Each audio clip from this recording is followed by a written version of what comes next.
impressionante, cara.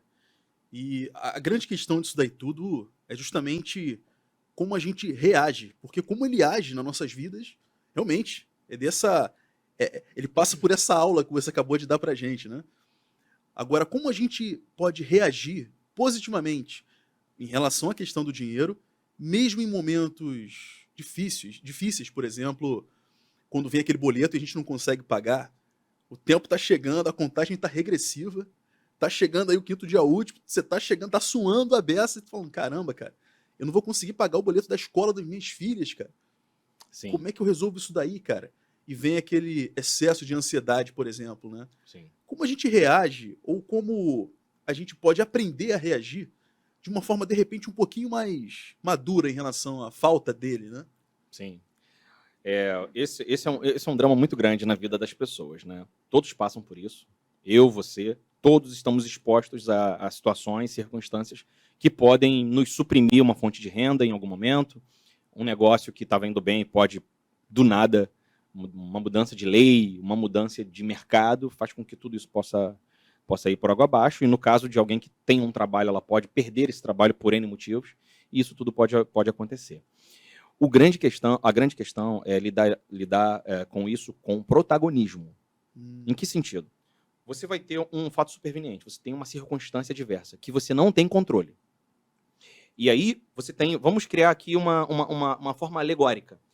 Acontece o fato indesejado. Eu tenho uma zona de controle e uma zona de descontrole. Aqui é o fato em si.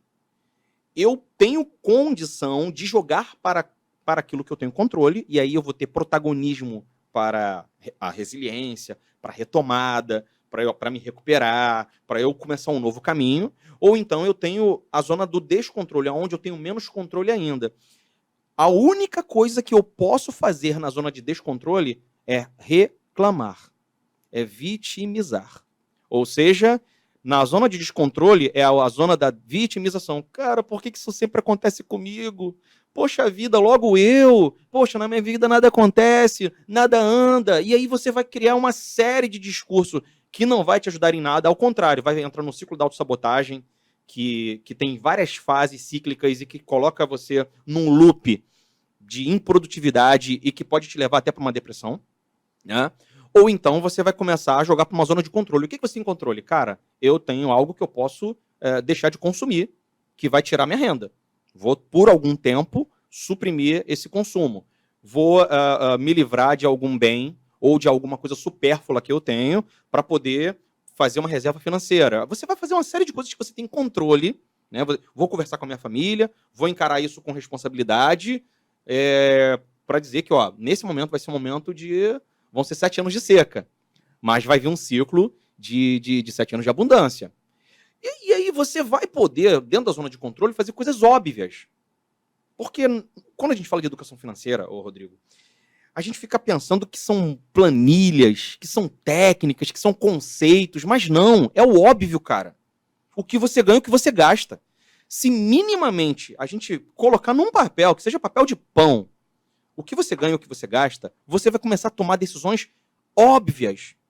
O problema é que as pessoas não fazem isso. E isso tem uma explicação também. Se você vê, tem uma pesquisa da Febraban, tem várias, na verdade. O próprio Itaú fez uma pesquisa específica. A da Febraban, por exemplo, ela levantou que 67% das pessoas da amostra, né, que foi pessoas de várias capitais no Brasil, foram entrevistadas sobre por que não fazem um planejamento financeiro. Sabe qual foi o grande motivo? Não foi porque não sabiam fazer, mas é porque é doloroso fazer. É doloroso lidar com uma condição de hipossuficiência. É doloroso não conseguir consumir na sociedade do consumo, onde você é visto quando você consome, por conta da bendita não, maldita comparação, que é um grande problema. Você está numa escola, os teus colegas têm um tênis da Nike, você não consegue ter um tênis da Nike, você se sente inferior. Entende? Se você tiver alguém que mora numa comunidade carente, está entre a comunidade carente, está entre iguais. Ele não se sente ofendido por não ter condição de fazer alguma coisa. Mas quando ele frequenta um ambiente, né, e aí a gente vai começar a falar daqui a pouco sobre ambiente, comportamento, competências e outras coisas, quando ele está num ambiente onde ele, na comparação, se sente inferior, ele começa a se sentir mal. Esse é o problema. A comparação coloca ele num nivelamento e sempre vai ter alguém melhor que alguém. Sempre vai ter alguém melhor do que alguém. Uma vez um jogador de futebol famoso, dando entrevista, não, na casa dele, cara, a casa do cara tinha, sei lá, 6 suítes, uma casa de 20 milhões, que tem mais do que o suficiente para ele. E aí, na hora que ele é falado sobre algumas coisas da casa dele, ele fala, não, mas tu tem que ver a casa do meu vizinho tem 10 suítes.